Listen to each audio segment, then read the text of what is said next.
Hello friends and welcome to your remote learning day. Here I have put up our Bitmoji classroom that I showed you yesterday in class. So here you're going to find just a couple of links to do the first few activities of your day. So in this area where it says click here for your welcome video, that's where you should have clicked to bring this up.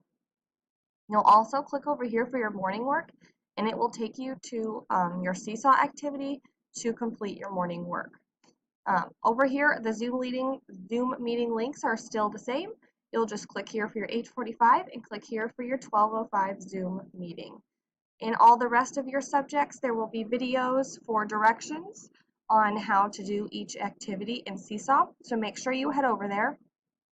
There are not going to be directions in the Seesaw activities themselves. The directions will be here on PowerSchool for you to complete. So make sure you check out each subject area.